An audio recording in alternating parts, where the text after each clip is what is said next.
Hey everybody, I am Brady Briggs. Welcome to another episode of the Combat Logic.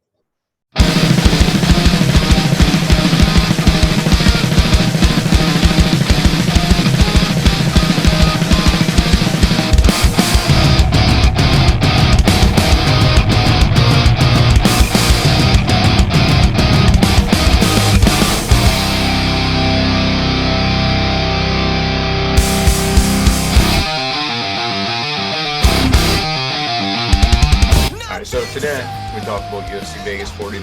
Went down this past Saturday. I want to start off with Jonathan Martinez versus Alejandro Perez.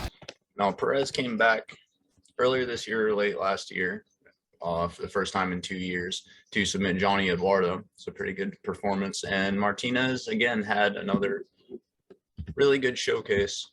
He's a very talented kid. He's now on a 2-fight win streak. Prior to getting knocked out by Davey Grant. Before that, his only loss was a split decision to Andre Ewell. Everyone thought he won. So really, he could be very easily be 7-1 in his last 8. Such a technical striker. He's got so many tools to go to. If he doesn't knock you out, he's gonna probably win on points. He's a very good fighter. I'm really excited to see what he has in the future because he is only 27 years old still. Terrence McKinney. Man, Terrence McKinney, where do I go with this guy? He gets another first-round finish against a talented fighter in Fares Diem. Now, most people, after watching Terrence McKinney's UFC debut, seeing him knock out Matt Furbola, a guy that's as tough as Matt Furbola, in just 7 seconds. A lot of us didn't know he had much of a ground game. But if you go back and look at his record, most of those first-round finishes, or about half of them, are submissions. He catches another one at 2:11 of round 1. I really can't wait to see what's next for him either, man. Terrence McKinney has very quickly become a name to watch. Ignacio Bahamondes had another really great performance. He's now 2-1 inside the UFC on a 2-fight win streak, both third-round finishes after losing a split decision to John Makdessi, which we know that fight played on the feet.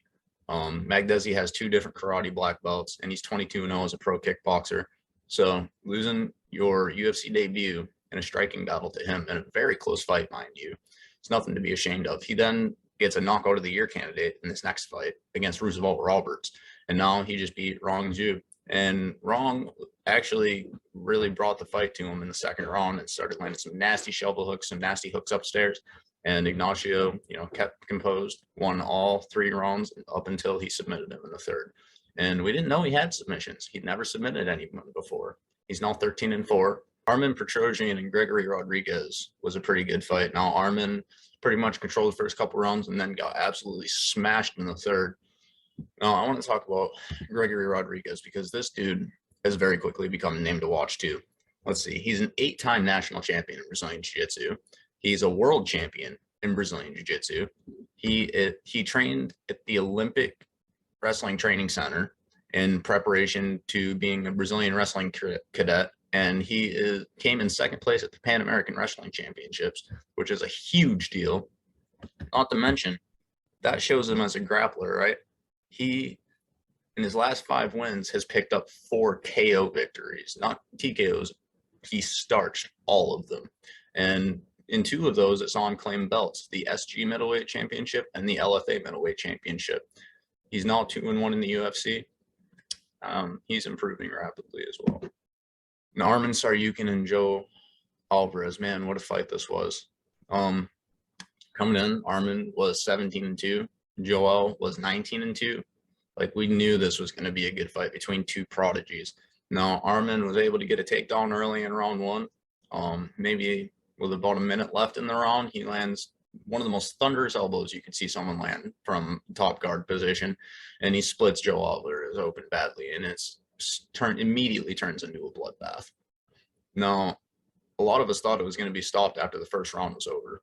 Well, it wasn't. The ref gave Alvarez another chance where he was taken down again and pawned it on until the fight was stopped. Arman is now on a 2-fight finish streak, 5-1 in the UFC. His only defeat is to Islam Makhachev in a fight he won a round in a fight he took Islam down in. I think that should really say something, especially when he himself is only 25 years old too. He just turned 25 in October. Priscilla Koshea had a good performance against Ji Yeon Kim. It was a fight in the 9 honors. Yeah, she gets back to the winning track. Good for her.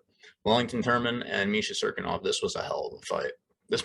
I'm surprised this didn't get fight of the night, to be honest with you, because Wellington climbs up Misha's back and tries to sink in a rear naked choke. It ends up being a neck crank, and it looks so close to being finished.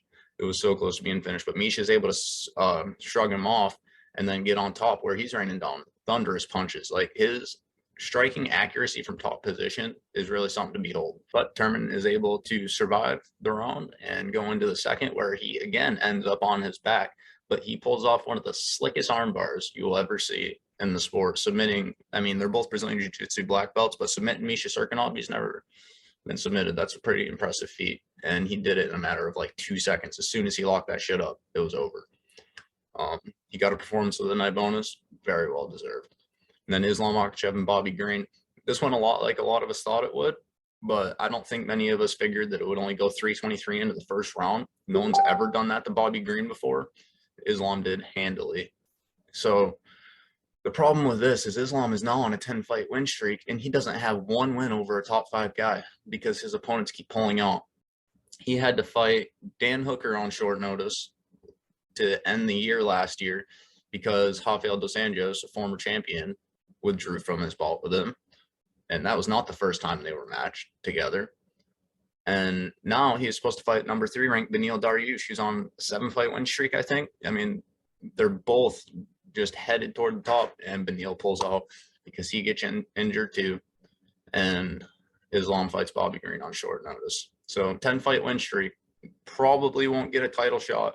And the guy that is getting the next title shot's on a 1-fight win streak. But that one win is over Michael Chandler, someone to the level Islam has not defeated yet.